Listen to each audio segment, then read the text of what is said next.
The bust of Queen Nefertiti is easily one of the most recognizable faces from the ancient world. But what if the iconic image we all know is actually a lie? This is the bust of Nefertiti. Every year, more than 1 million people visit Berlin's Neues museum to see this iconic artifact, believing they're looking at the real face of one of the most powerful queens in ancient Egypt. But almost none of them realize this masterpiece has fooled the world for more than a century, because in 2007, Dr. Alexander Huppertz and his team placed this 3,300-year-old bust inside a state-of-the-art 64-slice CT scanner at Berlin's Charité hospital. And what they found changed everything. Hidden beneath the painted surface was another carefully carved face, a face with lower cheeks, a different nose, and signs of age, completely different from the flawless face above. But why would an ancient sculptor deliberately hide one face beneath another? And after a century of admiration, have we been looking at the wrong queen all along? To understand all that, we need to start with Queen Nefertiti herself, the woman behind the legend. Around 1353 BC, Egypt was one of the most powerful kingdoms in the ancient world, and at the center of that kingdom were two people. The first was Pharaoh Akhenaten, one of the most revolutionary rulers in Egyptian history, and the second was his great royal wife, Nefertiti. Her name literally means, "A beautiful woman has come." But she wasn't just a beautiful queen standing beside her husband. Ancient temple carvings paint a very different picture of Nefertiti. They show her performing sacred rituals that were normally reserved for only pharaohs. In other scenes, she's shown striking enemies with a mace, and even driving her own war chariot, something almost unheard of for a royal woman. Some scholars have even argued that after Akhenaten's death, she may have ruled Egypt herself under the name Neferuaten, although that remains a subject of debate. But what isn't debated is this: together, they carried out one of the boldest revolutions in Egyptian history. For nearly 2,000 years, the Egyptians had worshipped many gods. Their temples, festivals, and daily life were all built around those beliefs. But Akhenaten decided to replace that entire system. He ordered the kingdom to worship a single deity, the Aten, represented by the sun's disk. It wasn't just a religious change, it completely transformed the way Egypt had lived for centuries. To support his new belief, he did something almost unimaginable. He ordered the construction of an entirely new capital called Akhetaten, known today as Amarna. It was built in a remote desert valley, chosen because no earlier god had ever been worshipped there. But it didn't last. After Akhenaten's death, his religious revolution quickly fell apart. The royal court abandoned the city, the old beliefs returned, and the desert slowly swallowed the city whole. For more than 3,300 years, Amarna remained buried beneath the sand, until December 6, 1912. That day, German archaeologist Ludwig Borchardt made a discovery he would later describe with a famous line in his diary: "Description is useless, visual inspection is unique." The object he was talking about was the bust of Nefertiti, a sculpture that would later become the most famous face from ancient Egypt. Today, it sits in a museum in Berlin, where it attracts millions of visitors every year. But what makes the discovery even more surprising is where it happened. The bust wasn't found inside a royal tomb, a temple, or a palace. It was uncovered in the workshop of a master sculptor named Thutmos, whose identity was confirmed by an ivory object bearing his title. Scattered around the workshop were dozens of lifelike plaster faces. Unlike Nefertiti's flawless portrait, they showed wrinkles, uneven features, broken noses, and the small imperfections of real people. At the time, archaeologists dismissed them as little more than practice pieces. But they had no idea those forgotten faces would one day become one of the biggest clues in the entire mystery. Inside Thutmos's workshop, Thutmos wasn't an ordinary sculptor. He held the prestigious title, the King's Favorite and Master of Works. His workshop produced official portraits of the royal family that were used across the kingdom, and a team of apprentices worked under him to meet that demand. But among everything found inside his studio, one discovery stood out: Archaeologists recovered around 30 plaster heads and faces, and many looked nothing like the perfect royal portraits ancient Egypt was famous for. Some had wrinkles around the eyes, uneven noses, sagging cheeks, and other small details that real people have. Forensic experts even believe several of them may have been made by applying wet plaster directly onto a living person's face, using small reeds in the nostrils so they could still breathe while the mold hardened. That was extraordinary. For nearly 2,000 years, Egyptian artists had followed strict rules. Kings and queens were usually shown as young, perfect, and almost timeless. But inside Thutmos's workshop, those rules seemed to disappear. Here, real human faces mattered just as much as ideal beauty. That raises an important question. If Thutmos studied people this closely before creating a sculpture, then what did he carve beneath Nefertiti's flawless face? His process gave him the perfect opportunity to do exactly that. He first carved a strong limestone core to create the basic shape of the head and neck. Then, he covered it with layers of fine gypsum plaster, known as stucco. Unlike stone, stucco could be shaped, smoothed, built up, or scraped away while it was still soft. It gave the sculptor the freedom to refine every feature without risking the entire sculpture with one wrong strike of a chisel. So was the hidden limestone core nothing more than a rough support? Or had Thutmos carved a complete, realistic portrait before covering it with a more perfect face? For almost a century, nobody could answer that question. Looking inside the bust meant damaging one of the world's greatest masterpieces, and no one was willing to take that risk. The second phase.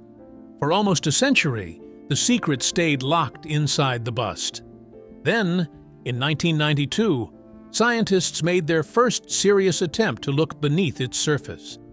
They placed the bust inside a medical CT scanner, hoping to finally uncover what had remained hidden for more than 3,300 years. It was an exciting moment, but sadly, the technology wasn't ready yet. The machine produced images in 5mm slices, far too thick to reveal tiny details hidden just beneath the surface. It showed a dense object inside the bust, but no one could tell whether it was simply a rough stone support or something much more important. The mystery remained unsolved.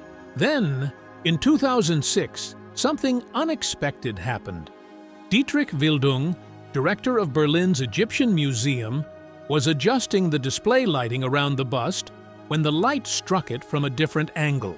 For a brief moment, he noticed tiny lines around the eyes and neck that didn't seem to match the perfectly smooth face everyone knew. It was enough to convince him that the old scan had missed something. A year later, the bust was taken to Berlin's Charité hospital, where Dr. Alexander Huppertz and his team used a modern 64-slice spiral CT scanner. This wasn't built for archaeology. It was designed to detect tiny tumors, map blood vessels, and examine the human brain with incredible precision.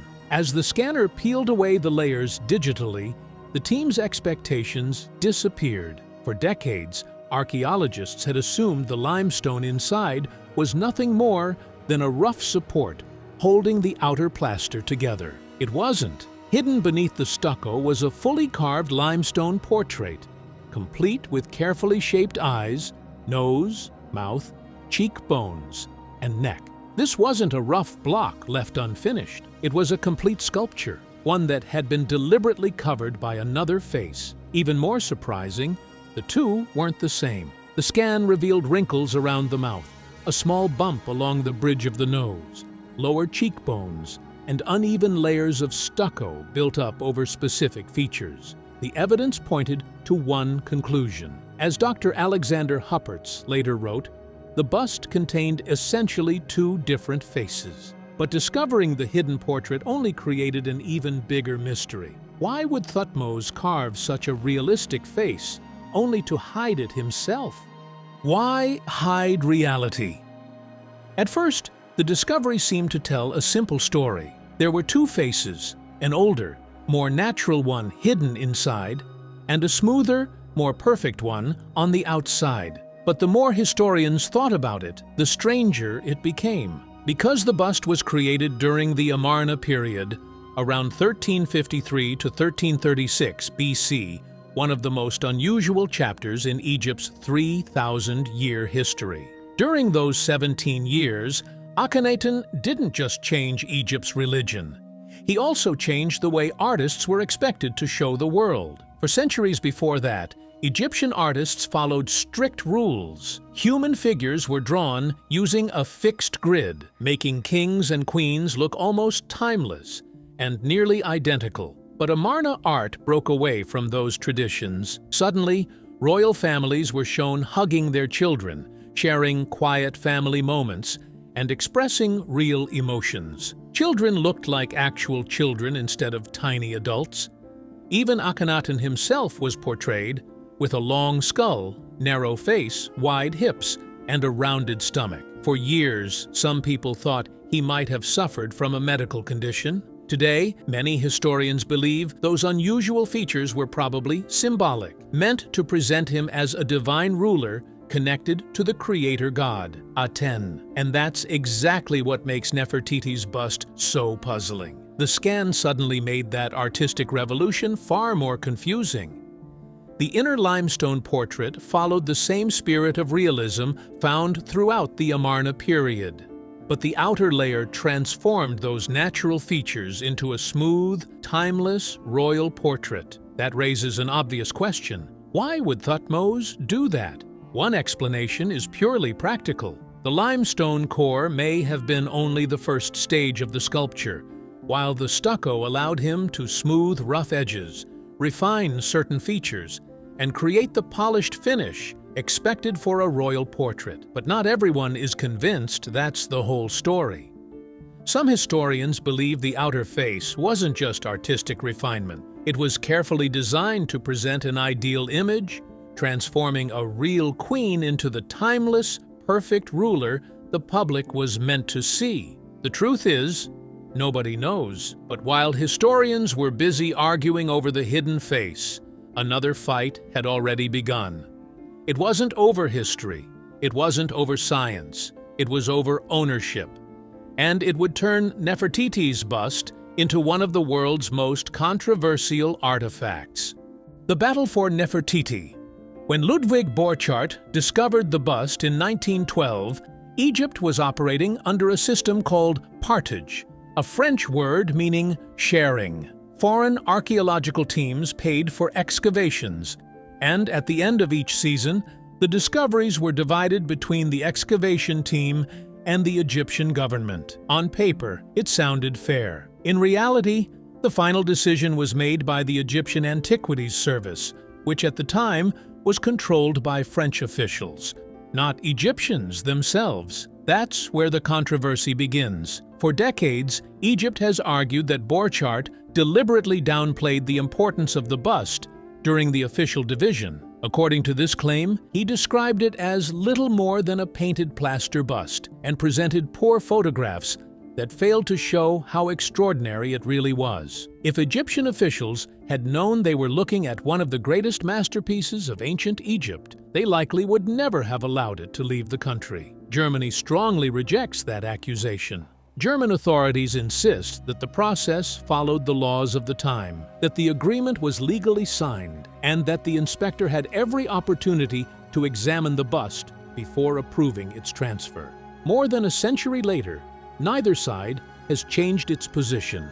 Today, Nefertiti's bust stands alone inside the Neues Museum in Berlin, where it attracts more than 1 million visitors every year. Germany sees it as a carefully preserved masterpiece that has introduced ancient Egypt to the world. Egypt sees it as one of its greatest cultural treasures, taken during an unequal colonial era and still waiting to come home.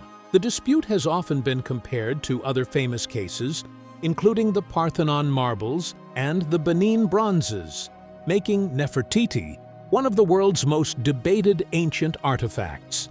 In 2003 and again in 2011, renowned Egyptologist Dr. Zahi Hawass formally asked Germany to return the bust.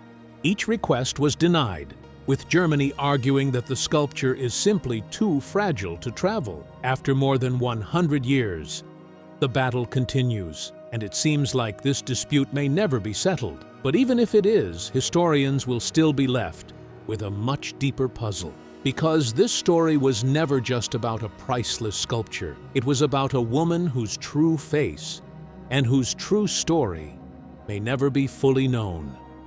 The woman we never knew. After everything we've learned, one surprising fact still remains. We actually know very little about Nefertiti herself. No personal letters written by her have ever been found. No diary, no written account describing what she thought, how she spoke, or what kind of person she really was. Almost everything historians know comes from official royal monuments, temple carvings, statues, and inscriptions created by the Egyptian court. In other words, we don't know Nefertiti through her own words. We know her through the image the kingdom wanted the world to see. And that's an important difference. In ancient Egypt, royal statues weren't created to capture everyday reality, like a modern photograph. Their purpose was much bigger than that. They represented power, authority, and divine rule. A pharaoh or queen wasn't supposed to appear tired, vulnerable, or ordinary. Their image had to inspire confidence and remind people that the royal family ruled with the blessing of the gods. Seen from that perspective, the famous bust begins to look very different. Maybe Thutmos wasn't trying to deceive anyone at all. Maybe he was simply doing exactly what a royal sculptor was expected to do, creating the perfect image that would appear again and again across monuments throughout the kingdom. At the same time, some researchers point out that the materials themselves may have shaped the final result. Limestone is hard and unforgiving, while wet stucco can be molded into softer curves and smoother features. Some of the changes may have been artistic choices made possible by the plaster, rather than an attempt to hide reality.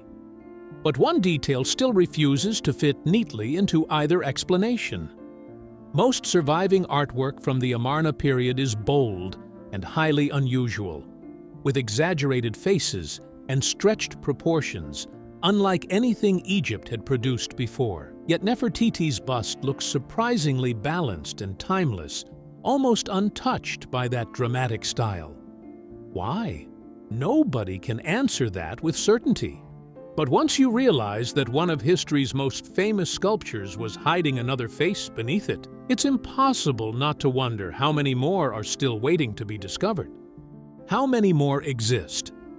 For more than a century, people believed they were looking at one of the greatest masterpieces of the ancient world. Today, we know it was never just one sculpture. The 2007 CT scans proved three things beyond any doubt. First, there are two complete faces hidden inside the same bust. Second, the outer layer was carefully reshaped with plaster, changing features like the nose, cheeks, and mouth by just a few millimeters. And third, those changes were deliberate, not accidental. But perhaps the biggest discovery wasn't hidden inside the bust at all. It was the doubt that the scans created. If one of the most famous artifacts on Earth could hide a second face for more than 3,000 years, what about all the other legendary artifacts sitting in museums around the world? That question has become even more interesting because this isn't the only time modern technology has forced historians to rethink the past. In 2015, detailed studies of Tutankhamun's famous gold death mask revealed something unexpected. Researchers found signs that the mask had originally been made for someone else. Many Egyptologists now believe it was first created for Nefertiti before being altered for Tutankhamun. If that's true, then for centuries, the face the world believed belonged to King Tut may never have been his at all. The same thing happened outside Egypt, too. For generations, people believed the marble statues of ancient Greece and Rome had always been plain white. But modern scientific analysis found tiny traces of blue, red, and gold pigments, revealing that many of those statues were once brightly painted. At this point, it has almost become a pattern. The deeper we look, the more history changes, and it forces us to ask a bigger question. Today, we often blame social media and modern politics for making powerful people look more perfect than they really are. But this story suggests that the idea of shaping public perception isn't new at all. More than 3,300 years ago, an ancient royal court may have been doing the very same thing, carefully deciding which face the public would see and which one would remain hidden forever. Maybe the tools have changed, but human nature hasn't. In the end, perhaps the greatest mystery was never the hidden face inside the bust. It was a reminder that history still has the power to surprise us, even after thousands of years. And after hearing it all, what do you think? Does the hidden limestone face show the real Nefertiti? Or have we spent the last 100 years admiring a face that never represented the real queen? Let me know your thoughts about this in the comments below. If you enjoyed this video, don't forget to give it a thumbs up. And if you want more incredible mysteries, discoveries, and true stories like this, be sure to subscribe to the channel. Thanks for watching, and we'll see you in the next video.